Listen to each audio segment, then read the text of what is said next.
de dirigeants et je suis en plateau avec Benjamin Pedrini. Bonjour Benjamin, vous êtes le cofondateur de Epsor, on peut le voir sur votre sweatshirt. Epsor, vous faites de l'épargne salariale et de l'épargne retraite. Alors évidemment, dans un contexte où on parle en ce moment beaucoup de retraite, on va revenir sur cette épargne retraite. Quels sont les produits d'épargne retraite que vous proposez chez Epsor ? Oui, bonjour Aude. Alors chez Epsor, en fait, effectivement, on s'est lancé d'abord sur l'épargne salariale. On est venu après sur l'épargne retraite. Il faut savoir que dans l'épargne salariale, il y a une partie d'épargne retraite. Historiquement, en fait, il y avait des produits dont certains ont déjà entendu parler qui s'appelaient les PERCO.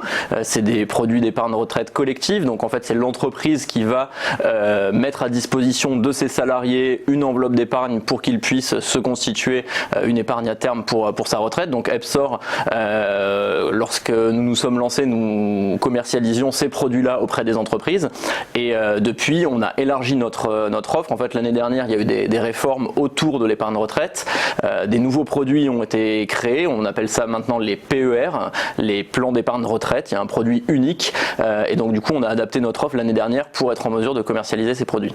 Et alors, qu'est-ce qu'ils ont de particulier, ces produits ?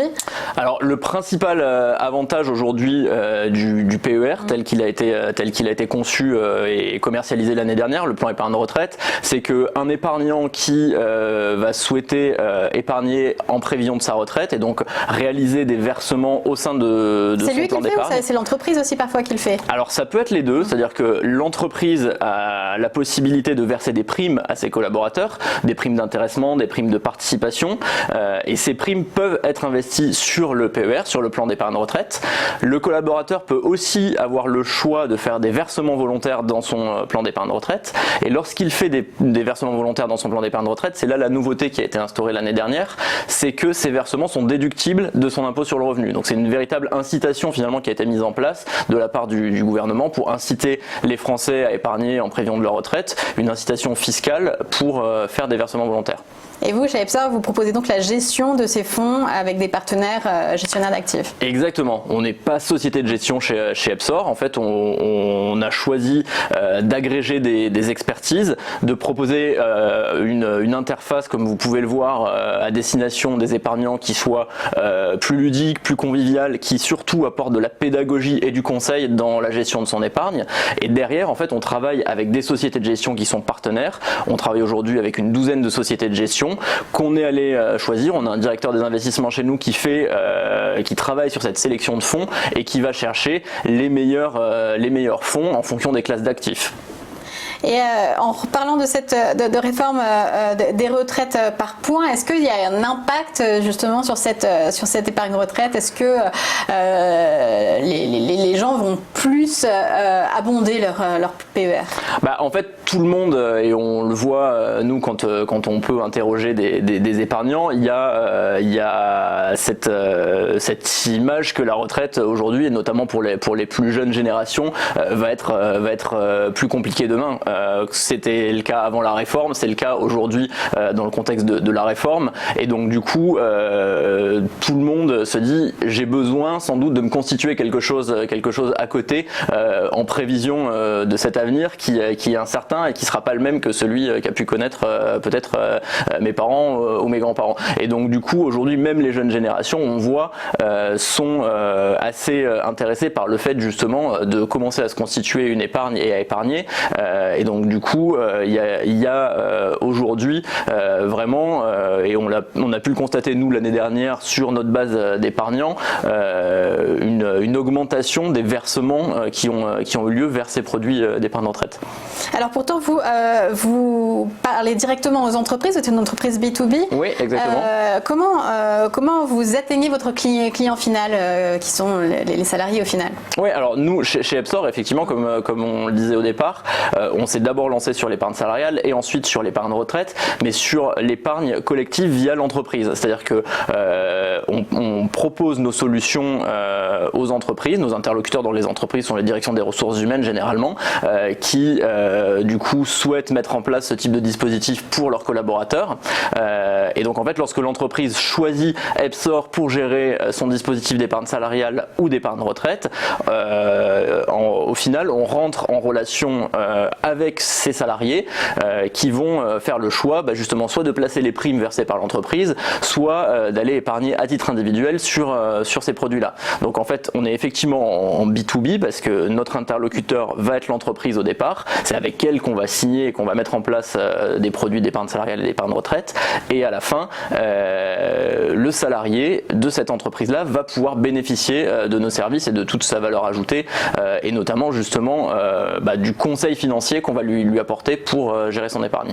Mais vous êtes en concurrence directe avec les banques sur ces secteurs. Alors vous êtes une fintech, vous êtes généralement plus agile. Et quelles sont vos capacités à vous différencier? Oui, exactement. Nos concurrents aujourd'hui sont tous les gros acteurs historiques du marché de l'épargne salariale et l'épargne retraite, qui aujourd'hui et historiquement tiennent à peu près tout le marché. Les principaux facteurs différenciants en fait de notre offre, c'est en premier lieu le service qu'on va apporter à la fois à l'entreprise et à ses salariés. Donc c'est ce que je disais, on a développé chez nous un robot advisor. On est une fintech, donc on a une composante très tech. On a développé un robot advisor à destination des épargnants, donc des salariés de ces entreprises, pour les accompagner et les guider dans la gestion de leur épargne. Et c'est un robot advisor qui est vraiment dédié et spécifique à l'épargne salariale et à l'épargne retraite. Et donc avec ça, on va le conseiller pour qu'il s'approprie davantage ces dispositifs-là.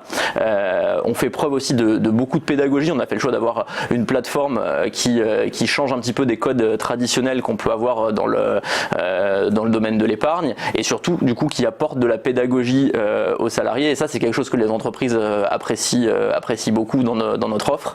On fait preuve de pédagogie à la fois sur notre application, mais également on propose à l'entreprise des webinaires, des sessions de présentation auprès de ses collaborateurs, des séances dédiées avec certains collaborateurs. Les collaborateurs de l'entreprise ont accès chez nous à des conseillers en gestion de patrimoine.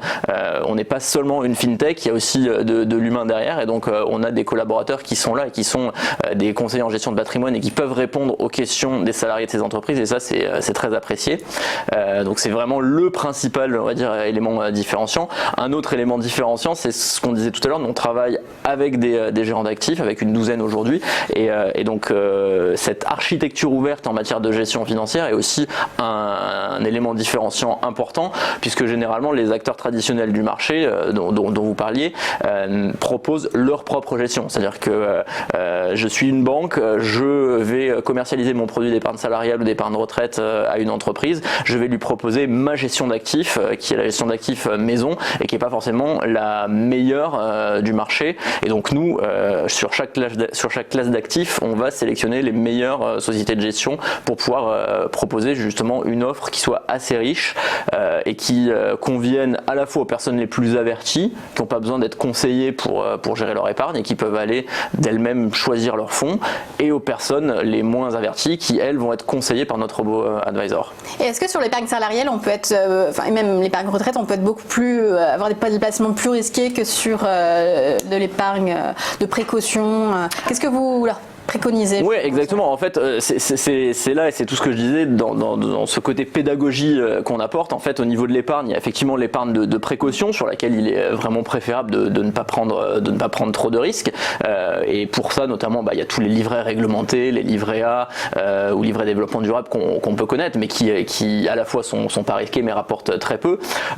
Quand on cherche à épargner à horizon retraite, on épargne en général en fonction de son âge, mais si vous aujourd'hui vous épargnez dans une optique de préparer votre retraite, vous allez avoir un horizon d'épargne qui va plutôt être à 30 ans que à 2 ans. Et donc en fait à 30 ans on peut aller, et voire même je dirais on doit aller sur des placements qui sont plus dynamiques, parce que justement on va aller chercher une performance plus importante. Et en fait à horizon 30 ans aujourd'hui, aller sur les marchés actions notamment, c'est pas un risque, c'est-à-dire que ça ça a complètement du sens. Et je veux dire, historiquement, c'est prouvé que les marchés actions sur des horizons longs comme ça ont toujours surperformé. Et on n'a aucun intérêt aujourd'hui, si on épargne à horizon retraite, d'aller par exemple sur des supports monétaires qui aujourd'hui perdent de l'argent. C'est-à-dire c'est des supports qui ne sont pas risqués, mais qui font généralement entre moins 0,5 et moins 1% tous les ans. Donc en fait, quand on épargne à horizon 30 ans, on n'a aucun intérêt à aller là-dessus. Et pour autant, aujourd'hui, le gros de l'épargne salariale des obligations, j'imagine. Et sur effectivement des obligations et sur des fonds monétaires. Aujourd'hui, il y a à peu près 60% des encours en épargne salariale qui sont sur des fonds monétaires.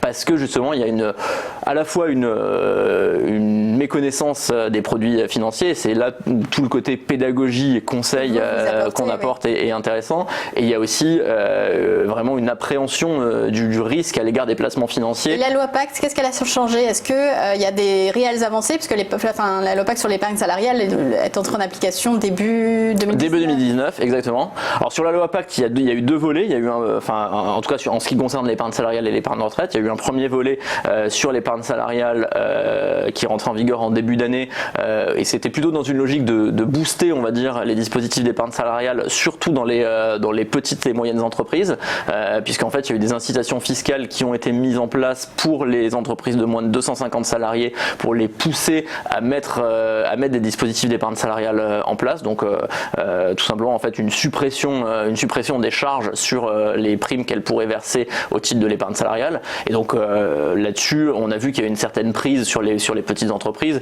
Nous aujourd'hui, on intervient sur toute taille d'entreprise, sur des petites, des moyennes et des grandes entreprises de plusieurs milliers de salariés.